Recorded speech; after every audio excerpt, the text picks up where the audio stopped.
ang mga kwento ng pag-ibig, kwento ng buhay at kwento ng pag-asa dito sa Barangay Love Stories. Love Stories.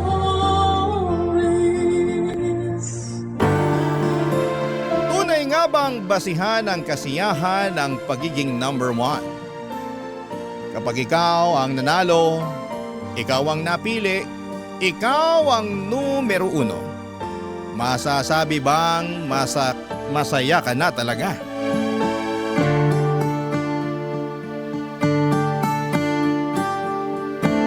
Dear Papa Dudut, naranasan nyo na ba yung hirap sa pakiramdam na mapasaya at makuha ang approval ng inyong ina? Ako mula pagkabata ay wala na akong ibang hiniling kundi ang mapasaya ang mama ko. At hindi ko alam kung bakit hanggang sa pagdadalaga ko ay hindi ko pa rin yon maibigay sa kanya. Ako nga pala si Noray, may mommy issues. At ibabahagi ko sa inyo kung saan ito nagsimula. Bata pa lamang ako nung mahilig si mama na isali ako sa mga pageant kahit na ayoko. Kahit alam kong hindi naman ako nababagay dito.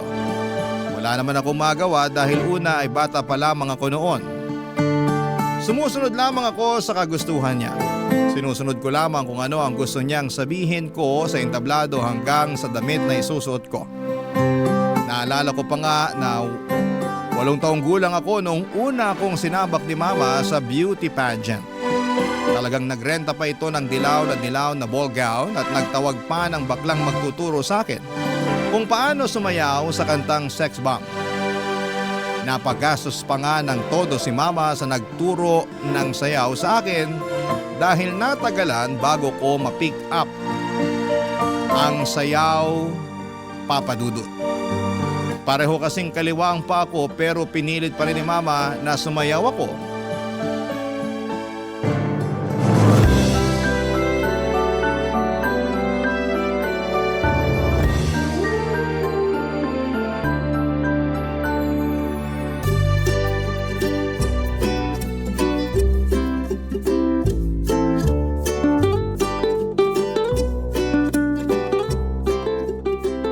Basta, kahit magkamali ka, mali ka sa steps, okay lang yun. Basta itodo mo ang ngiti mo. Kinakabahan ako, Mama. Baka kasi puro mali ako eh. Okay lang yan. Nadadaan yan sa ngiti at saka lakas ng loob. Basta lagi mong tignan yung mga judge pag nagsasalita o sumasayaw ka. Judge po? Sila yung 3 mama na nakaupo sa harap ng entablado. Ituturo ko sila sa'yo sa mismong pageant para alam mo kung kanino ka magpapakitang gilas. Ano po bang gagawin nila? Nakaupo sila doon at manonood. Sila ang magdedesisyon kung sino ang panalo. Kaya anak, parang awa mo na. Gumastos na ako sa'yo ng todo kaya galingan mo ha. Paano po kung meron mas magaling sa akin? Di higitan mo. Mama, kasali si Kimberly sa pageant eh. Ang ganda-ganda kaya nun. Tsaka mayaman sila eh. Matatalo ako nun. Sus! Makeup lang naman ang magpapaganda doon. Maputi lang yun. Huwag ka magpakabog sa Kimberly na yon. Mas maganda ba ako sa kanya, Mama? Mas may potensyal ka, Nonay. Natatakot ako, Mama. Baka hindi ako magustuhan ng mga judge. Magugustuhan ka. Basta sundin mo lang lahat ng gusto ko at saka andun lang ako sa likuran ng mga judge para turuan ka pag may nakalimutan kang step sa sayaw mo at para mapaalala ko sa'yo nang ngumiti ka. Parang nakakapagod naman po yung ngumiti, Mama. Sa pageant, hindi ka dapat mapagod ngumiti dahil yan ang unang mapapansin sa'yo. Mama, Ano yun? okay lang ba kung hindi ako manalo? Hindi. Hindi okay. Kailangan manalo ka. Kailangan ikaw ang number 1. Kung sakaling hindi number 1, Ma, okay lang ba? Hindi. Basta ang gusto ko number 1 ka. Yun lang. Hindi pwedeng number 2 o number 3 o Miss Congeniality o Best in Costume. Dapat number 1 ka. Okay? Noong sumapit ang araw ng pageant ay ramdam ko ang kaba sa mukha ni mama. Masyado itong naging hands-on sa akin, yung tipong pati yung pag-makeup sa akin ay nakikialam siya. Muntik na nga silang mag-away noon kung hindi lang sila inawat noong kumare ni mama. Tinignan ko ang mga kasamahan ko, preparado sila mula sa makeup at costume. May nagpa-practice pa nga na para sa talent portion nila. Ang gaganda nila at wala akong laban. Mas lalo tuloy akong kinabahan noon at nadoble yon nang sumampa na ako sa stage at dahil nga sa kaba ko ay nagkamali pa ako. Hindi nga rin ako nakatingin sa judges tulad ng sinabi ni Mama dahil sa sobrang nervyos. Naging palpak yun at narinig kong pinagtawanan ako ng ibang tao. Nung i-announce nila ang top 10 ay hindi man lang ako nakaabot. Sayang naman yung pinaghandaan kong confidence para sa Q&A, hindi naman pala ako makakasali doon. Galit na galit si Mama na hinila ako palabas ng tent kung saan nandoon ang mga kasamahan ko sa pageant. Akala ko noon ay uuwi na kami pero nagulat na lamang ako nang lapitan nito ang isang judges habang naka-break sila ng 10 minuto.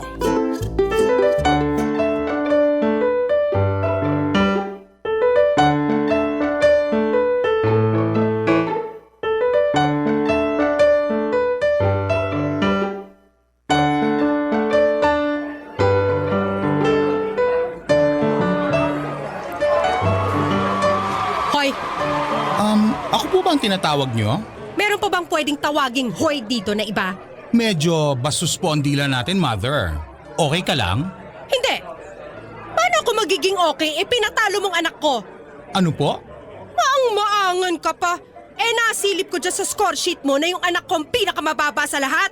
Sino po bang anak nyo?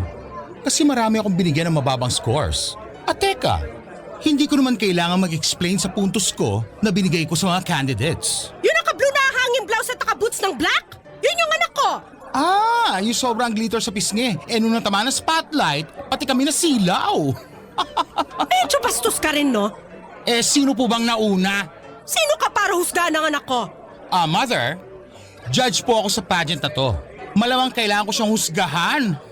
Kaloka. Iba yung panghuhusga mo May halong panlalait. Kung ayaw niyong malait ang anak niyo, di huwag niyong budburan ng glitter sa pes. At ibagay niyo sa balat niya ipapasuot niyo. Saka ano ba, Mother? Puro peklat ang legs ng anak mo. Kahit dito sa malayo, nabilang ko Aba talaga? Natalo ang anak niyo hindi dahil masyado ako mapanghusga. Kung hindi nagsasabi lang ako ng totoo. Hindi maganda ang anak niyo. Sobra ka na talaga Halika nga rito, bakla ka! Aray! Ang pangit-pangit mo! Nag-iskandalo noon si Mama at halos hindi sila maawa dahil talagang lumaban ng sabunutan si Mama doon sa baklang judge. Nahinto tuloy pansamantala ang pageant para ayusin ang gulo. Napunta silang pareho sa barangay hall at doon ay pilit na pinag-ayos. Mabuti na lamang at hindi nagdemanda ang baklang judge kay Mama dahil kung nagkataon ay dihado kami. Pagka-uwi namin ay hindi ako kinikibo ni Mama. Alam kong masama ang loob niya sa pagkakatalo ko. Pumasok na siya sa kwarto na hindi man lamang ako ay nasikaso para bihisan at ayusin ang mga ginamit ko sa pageant, Papa Dudut. Mag-isa ko na lamang na naghilamos at nagtanggal ng mga anek-anek sa ulo ko. Bago ako pumunta ng kwarto ay humarap muna ako sa salamin. Pinagmasdan ko ang sarili kong mabuti at tumango ako. Tama naman yung baklang judge. Hindi naman talaga ako maganda. Kaya ewan ko kay Mama kung bakit niya ako pinagpipilitan na sumali sa beauty pageant na yon. At sa iba pang mga sumunod na pageant, Papa Dudut.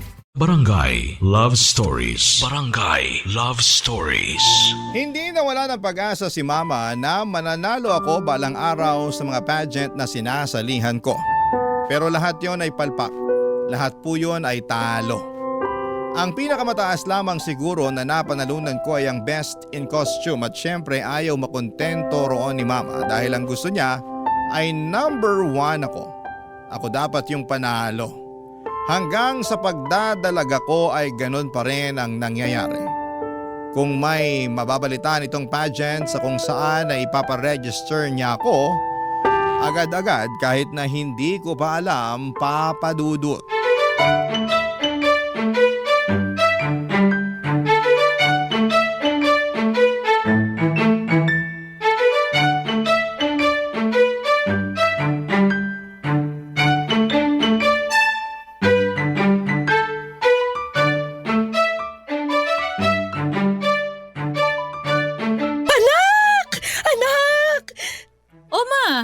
saya mo dyan ah. Masaya talaga. Hulaan mo kung bakit. Bumaba na ba ang bill natin sa kuryente? Hindi ka clown, huwag ka magpatawa ng ganyan. Ano nga po? Naibook ko na yung kakilala ni Tina na choreographer. Bali-balita kasi na sobrang galing nun. At saka nakakita ko ng magandang gown Para po saan ma? sa pageant na sasalihan mo next month. Unang Sabado sa kabilang barangay. 3 months ago pa pala nung mai-register kita, nakalimutan ko lang sabihin. Kaibigan ko nung high school yung organizer kaya naisingit ka kahit wala ng screening. Ho? Bakit kayo lang po niyo sinabi sa akin yan? Ano ba diferensya kung kahapon o ngayon ko sinabi? Sa dulo sasali ka pa rin naman. Ma, may NSTP ako tuwing Sabado eh. Sana in-inform niyo muna ako sa date ng pageant bago niyo ako sinali. Wala akong pakialam. Gabi naman ang pageant kaya hindi masasagasaan yung NSTP mo. 5 to 6 p.m. ang klase ko sa NSTP, ma. Alas 8 naman ang pageant. Anong problema doon? Ma, ayoko naman yung gipit masyado sa oras. Kaya yan! Magaling ang makeup artist na nakuha ko. Alam na niya ang gagawin sa mukha mo kaya hindi na mangangapayan sa ipapahid sa yung kolorete. Pero ma kasi... Walang pero-pero, nonay, ha? Nakapag-advance na ako ng bayad sa magtuturo sa inong sayaw Umayos ka dyan!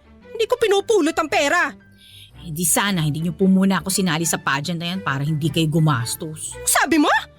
Wala po ma, sabi ko sana makahabol ako sa pageant. Kailangan humabol ka talaga! Hindi pwedeng hindi! At siguruhin mong mananalo ka na this time! Paano kung bokeh pa rin? Hindi! Malakas ang pakiramdam ko na ito na yung unang panalo mo at magtutuloy-tuloy na to. Yan din naman yung sinabi niyo sa nakaraang sinalihan ko eh. Iba ngayon. Matindi ang vibrations ko. Iba teka, saan ka pupunta? Sa kwarto po. Anong gagawin mo? Magpa-practice na pong ngumiti, baka palpak na naman eh. Kung ngingiti ka kasi, huwag kita gilagid. Hindi pink ang gums mo, anak. Saktuhang ngiti lang, okay? At tulad nga po ng inaasahan ay natalo pa rin po ako sa pageant na yon. Mali na naman ang vibrations ni Mama na paulit-ulit niyang sinasabi. Hindi na naman ako number 1. Kahit bongga na ang naging pagsayaw ko with matching backup dancers pa, ay wala pa rin akong binatbat sa ibang mga kandidata na tanging ganda lamang ang nilatag. Doon po ako nagkulang. Aminado naman ako na hindi ako maganda lalo na noong nagdalaga ko. Kaya nga nagtataka rin ang lahat kung bakit ako sumasali pa rin gayong alam ko naman sa sarili kong hindi pang beauty pageant ang mukha ko. Well, alam ko naman ang sagot doon. Maraming kakilala si Mama sa mga nag-o-organize na mga pageant na ito. Kaya ako napapasali kahit na wala ngang screening. Pasok agad. Brasuhan, ika nga. Kumbagay parang nagiging panggulo lamang ako o dagdag option sa mga papatalunin sa mga pageant na yon. Tuwing natatalo ako ay laging galit si Mama. Tuwing natatalo ito, ako ang pinag-iinitan niya at tuwing natatalo ako ay hindi niya ito tatanggapin. At laging sasabihin na luto daw ang laban.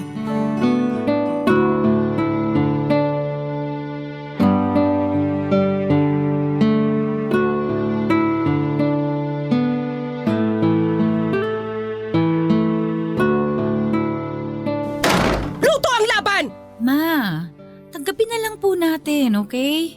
Hindi! Ano tatanggapin? Kung nakita mo lang yung galing mo sa pagsasayaw kanina, iisipin mo mananalo ka talaga Baka sa dance contest talaga ako dapat, ma. Huwag ka nagbibiro, hindi ako natatawa. Sorry po, ma. Yung isang judge doon, inaanak niya yung isang kandidata Narinig ko tinawag siyang ninong before mag-start. Dapat pala sinabi ko yun sa organizer para hindi na umabante sa laban yung bruhang yun At sana ikaw ang nakapasok. Ma, deserving naman po lahat ng mga nanalo Ang gaganda kaya nila.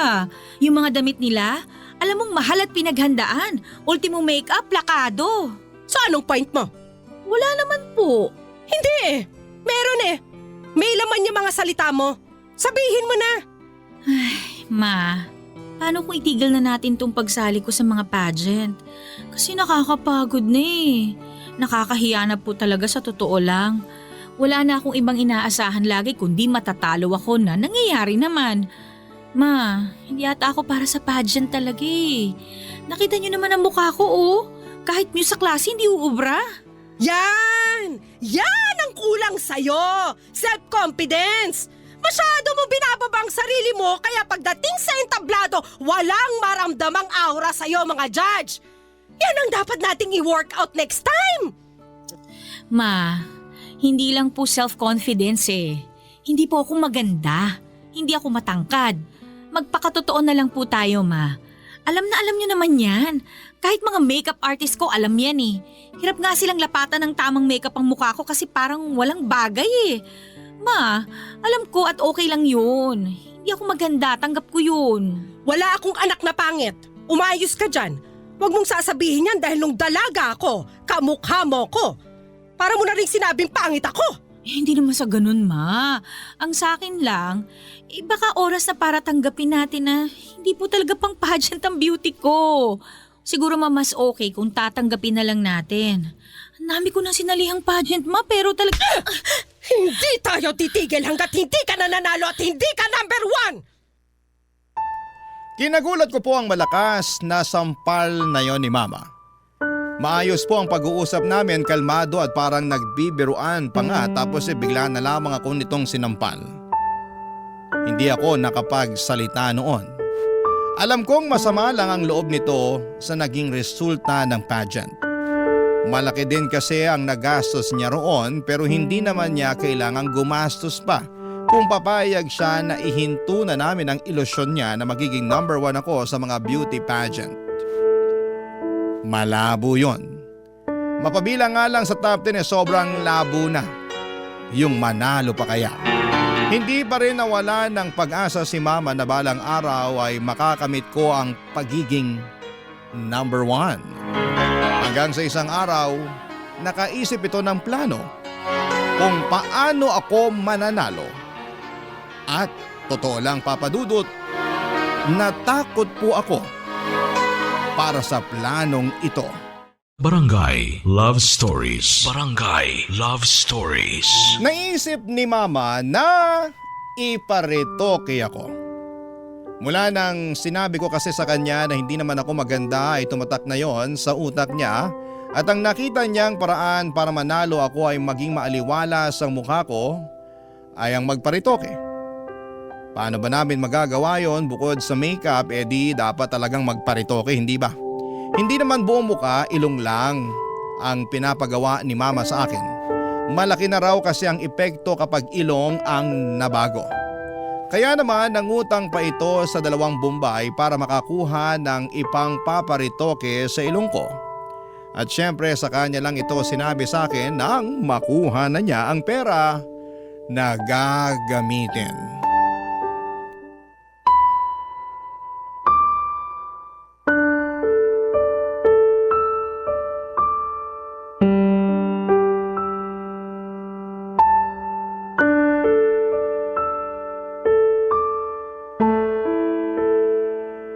Ma, ayoko! Hindi pwedeng hindi. Takot ako magparetoke, Ma. May anesthesia naman. Pero Ma... Walang pero, nakautang na ako. Anong gagawin ko sa pera na to kung hindi ka naman pala magpaparetoke? Gamitin natin dito sa bahay. Hindi! Huwag mo akong turuan. Anak lang kita at susunod ka sa gusto ko. Magpaparetoke ka. Nakahanap na ako ng doktor na gagawa at balita ko, pulido yon. Ma naman! Di ba sabi mo, kaya hindi ka nananalo sa pageant dahil pangit ka? O ngayong may solusyon na, atras ka pa? Hindi lang naman po yung itsura ko, Ma eh. Ayoko na rin sumali sa mga pageant. Pagod na ako, Ma. Pagod? Sino ba sa tingin mo sa ating dalawang mas pagod? Ako na naglalakad lahat ng kailangan mo para sa bawat pageant na sasalihan mo at halos putulin ko na ang gitid ko sa kakasigaw para makapuntos ka lang na malaki sa audience impact o ikaw na magpapakyut lang sa stage. Eh kasi naman, Ma, kayo lang naman kasi gusto mag-pageant ako eh. Sali nyo na lang ako sa ibang contest. Makakatipid pa kayo ng sobra. Sa beauty pageant lang kita gustong makita at wala nang iba. Hihinto ka muna next sem para makapag-focus ka sa pagpapageant. Ano po? Nabingi ka na sa kaartehan mo? Ang sabi ko, hindi ka muna mag-e-enroll next sem. Magpo-focus ka sa pagpe-prepare sa pageant. Lahat aayusin natin. Kailangan mong aralin lahat tungkol sa mundo ng pageantry after nang mapaayos ang ilong mo. Hindi ka rin lalabas ng bahay ha para hindi na lalong masunog ang balat mo. Ma naman, last sem ko na sa susunod eh. Baka naman pwedeng tapusin ko na muna yung para makagraduate na ako. Ayoko mahuli. Gusto ko na magmarcha. Isang sem na lang naman eh. Yun na nga po, May. Huling sem na. Bakit hindi niyo na lang po ko hayaang tapusin yun? Dahil hindi ka na bumabata. At alam mong may age limit ang pagpapageant. Ang pag-aaral, mababalikan mo pa yan. Pero yung pagpapageant, may limitasyon yan. Isang sem na lang naman yan. Madali na lang yan balikan. Ang importante ngayon ay maging handa ka sa pageant at sisiguraduhin kong number 1 ka na after nito. Naintindihan mo? Pero ma... Naiintindihan mo!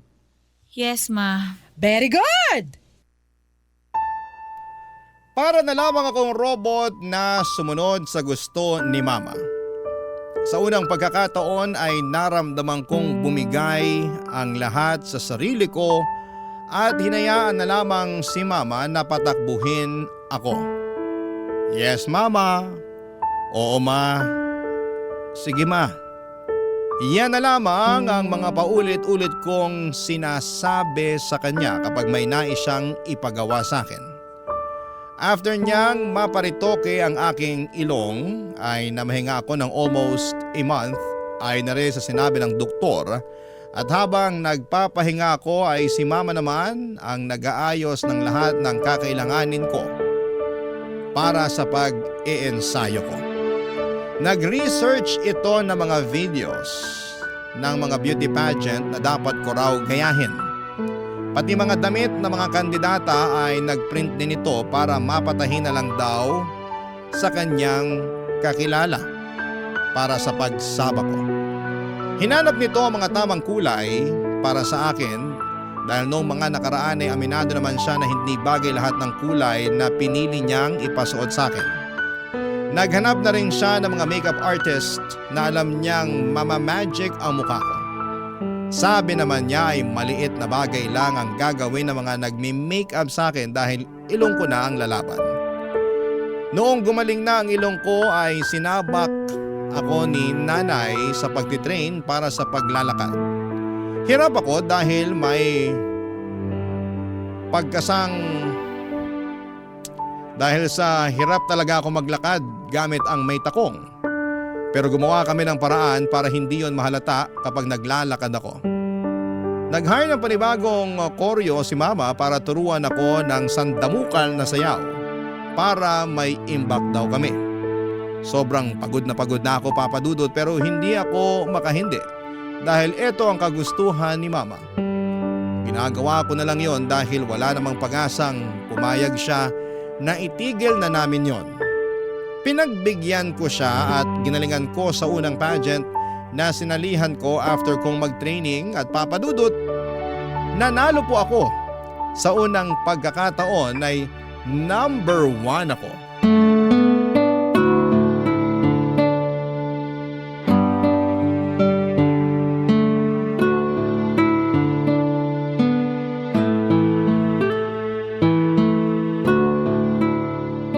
Congrats, anak! Nilampasan mo lahat ng kalaban! Nakita mo yung first runner-up? Halos pagwala nung in-announce na ikaw ang panalo? Bruha! In-expect pa talaga niya na siyang mananalo base dun sa suot niyang gown na pinagbuka siya naglalakad na pinya? Mauna na po ako sa kwarto. Maaga pa. Dito ka muna. Pag-usapan pa natin yung susunod mong gagawin sa next pageant mo. Naku anak, ito na yon. Tuloy-tuloy na ang pagiging number 1 mo. Number 1 ko o number 1 nyo? Anong sinasabi mo dyan? Hindi naman talaga para sa akin ang number 1 na yan, di ba? Para sa inyo yan eh. Mula pa lang sa simula, para sa inyo na talaga yan. Alam mo anak, pagod ka lang kaya… Yes, ma. Pagod na ako. Matagal na. Dati pa. Ano bang pinagpuputok ng butsi mo dyan? Nanalo ka na, di ba? Number 1 ka na, di ba? Bakit parang ang sama-sama pa ng loob mo? Masama ang loob ko kasi wala kang pakialam sa nararamdaman ko. Laging kayo na lang yung nasusunod. Wala na akong boses para sabihin sa inyo na ayoko kasi pinipigilan niyo ako. Puro na lang kayo ang nasusunod. Paano naman ako, ma? Paano naman yung gusto ko? Di ba sabi mo gusto mo rin to? Gusto mong maging number one? Kasi yun yung gusto nyo eh. Yun yung magpapasaya sa inyo. At gusto nyo maging masaya kayo kasi kapag masaya kayo, doon ko lang nararamdaman na mahal ninyo ako. Na anak mo ako. Pwede ba? Bukas na lang natin to pag-usapan. Masyado ka lang emosyonal dahil first time mong manalo. Pumunta ka na sa... Hindi, Ma. Pag-usapan natin to ngayon para matapos na. Tagal ko na nahimik eh. Ang tagal kong pinagbigyan kayo.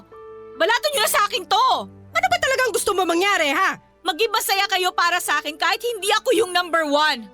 Mahalin niyo ako kahit hindi ako yung number one. Hindi ka pwede maging masaya kung hindi ka number one. Bakit hindi? Kasi alam ko ang pakiramdam na hindi number one. Alam ko yung pakiramdam na pangalawa na lang lagi sa lahat. Nung bata ako, lagi ako naikukumpara sa kakambal ko. Sa tiyahin mo.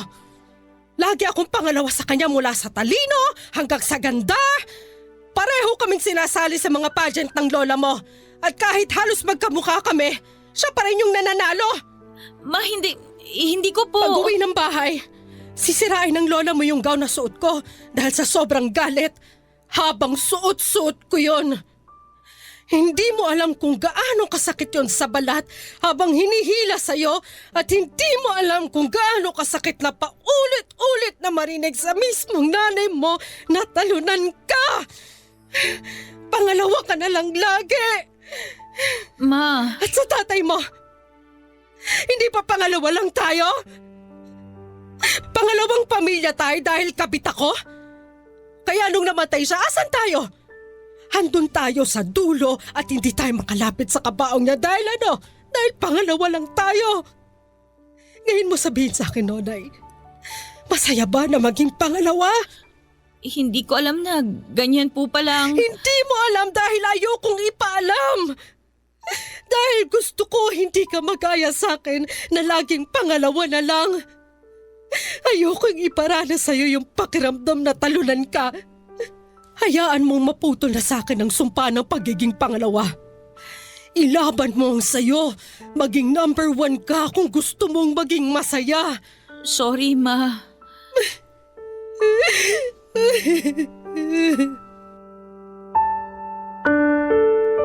Papa Dudut, hindi ko po alam kung paano lalapitan noon si Mama matapos itong umiyak sa unang pagkakataon. Ito ang unang beses na nakita kong nanghina siya at nakaramdam ako ng konsensya. Dahil ako ang dahilan noon, Papa Dudut. Hindi ko alam na ganito pala ang pinagdadaanan ni Mama kaya ganito ang trato nito sa akin. Kaya naman sa loob ng maraming taon ay paulit-ulit niyang dinidikit sa utak ko ang salitang number one dahil hindi siya kailanman naging masaya sa pagiging number two. Dahil para sa kanya, kapag pangalawa ka ay talo ka. Ayoko pa ring paniwalaan ang ganitong pag-iisip ni Mama dahil alam ko na pwede namang maging masaya kahit pangalawa ka lamang, kahit natalo ka, kahit na hindi ka mag-number one. Pero iba ang pinagdaanan ni Mama mula sa magulang at kapatid niya hanggang kay Papa. Lagi nga lang talaga siyang pangalawa at dahil doon ay nabawasan ang pagiging masaya niya. Pinaramdam sa kanya ng buong mundo na dahil pangalawa siya ay walang maiaabot sa kanya at nabawasan ang mga karapatan niya. Sa ngayon, Papa Dudut, ay pinagpapatuloy ko ang pagpapageant at hindi pa rin para sa akin, kundi para kay Mama. Ginagawa ko na lamang yon para maging masaya siya at madalas nananalo na ako sa mga pageant at nakikita ko kung gaano siya lumundag sa saya. Kapag nangyayari yon at aaminin ko na nagiging masaya ko kapag ganon ang nakikita ko sa kanya. Kahit ayaw ko nang mag-pageant at kahit pagod na ako, Papa Dudut, basta makita ko lamang siyang masaya ay okay na ako. Hindi ko alam kung hanggang kailan ko maibibigay ang pagiging number one kay Mama. Pero sana sa ngayon ay maging sapat na yon para mahalin at tanggapin niya ako. Maraming salamat, Papa Dudut, ang inyong kapuso at kabarangay, Nonay. Anong say mo sa Barangay Love Stories na ito? Pagkwentuhan natin sa comment section yan.